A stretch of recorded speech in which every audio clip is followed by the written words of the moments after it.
kung may mga kumakalat sa social media, may kapalit daw na ayuda yung pagpirma. Well, as you mentioned earlier, no, that's why we had this press conference, because we understand with the events of yesterday a lot of misinformation and disinformation is spreading around.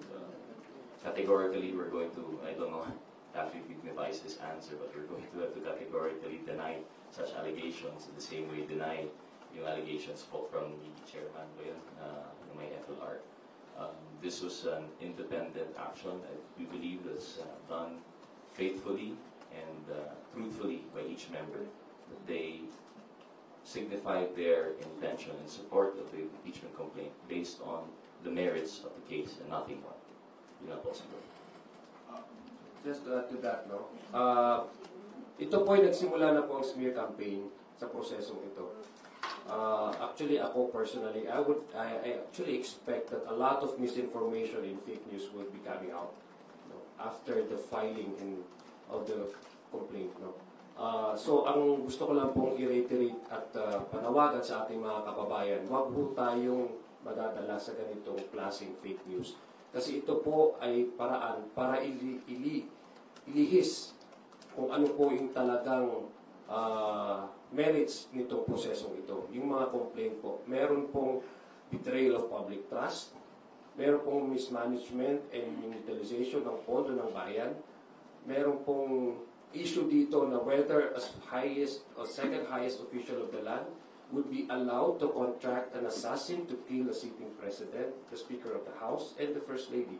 Yun po yung mga nandun sa articles of impeachment. So gusto ko lang pong ipanawagan sa ating mga kababayan. Kung meron po tayong nababalita ganito, ito po ay mga diversionary tactics. Ililihis po nila yung attention natin doon po sa proseso, and at the same time to smear, to degrade, and to put question in our mind na ito pong prosesong ito ay hindi tama. Yun po ang gusto nilang ma-achieve sa mga ganitong fake news at misinformation na lumalabas. Kung I understand kung babanatan kayo ng mga critics, kaya lang meron kasing post dito si Congressman Lordan Suma. Ang sabi niya, to my supporters, I know you stand with me. Rest assured na ayuda is coming.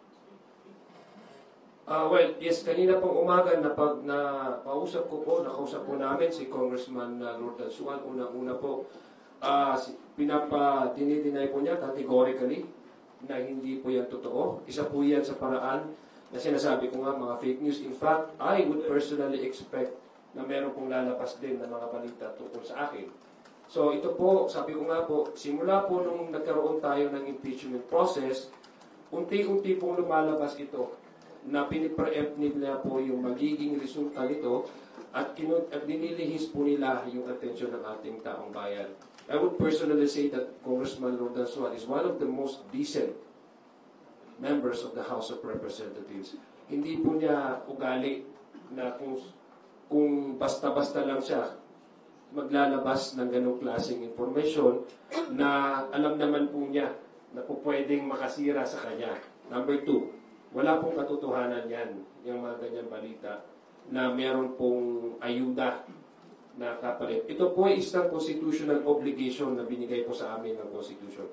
Hindi lang po ito prerogative, hindi po ito discretionary power. Ito po ay mandato at obligasyon ng bawat isang miyembro ng Kongresong ito para ipaabot sa Senado na kung meron mang hindi magandang gawain ng isang opisyalis specified under the Constitution, the President, the Vice President, Ombudsman, mga Justices of the Supreme Court, COMELEC. Andun po, enumerated po yung mga official na to. Kung meron pong complaint galing sa ating taong bayan, remember, 3 complaint po ito.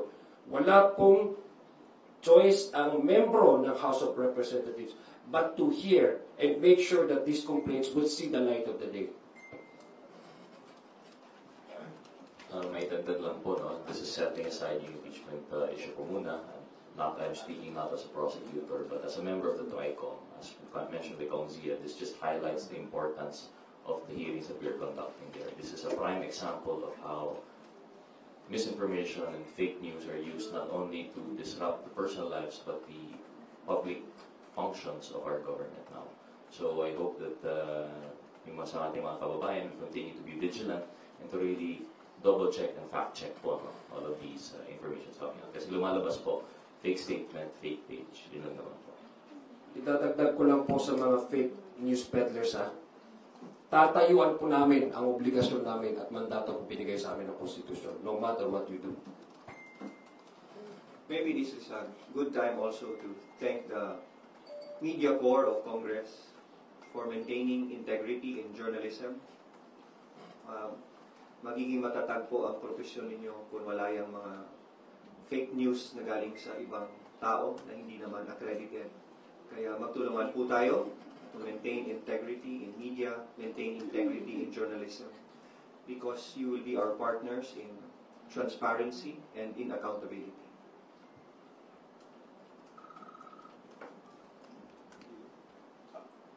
Hingi na rin po ako ng reaction. May post kasi si Rosie, Senator Bato kahapon. Ang post niya lang ay 215 times 150 M. So 32 binaw. Tapos later, binura niya, tapos sabi niya, I will be a political daw dun sa judge.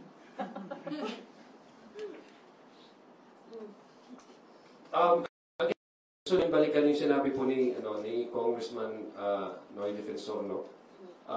We respect the timeline of the Senate. We respect their decision when they will convert the institution into impeachment court. But we also expect these senator judges, to be impartial. Likewise, I just echo the statement of Kong Zia that we trust and believe in our senator judges, and that we trust that they would maintain that cold neutrality that would be required to properly and faithfully dispense with their functions as senator judges. Thank you. Rosalie Cas from UNTV, you're recognized. Good morning, Kongs. Magduel lang po ako dun sa timing. Bakit po itiniming yung pong endorsement ng more than one-third ng House members ng fourth impeachment complaint? At ito nga po yung sinasabi ni SB Cheese na hindi pwede sa kanilang isisi yung pag-aksyon sa impeachment complaint dahil last session day nyo po in-endorse yun pong fourth impeachment complaint. As one of the prosecutors, I won't point fingers to anyone. Na-transmit na namin sa Senado at we won't put pressure on the senator judges, and we won't put pressure on the Senate to convene as an impeachment court. It's just that the Constitution provides for the trial shall proceed forthwith.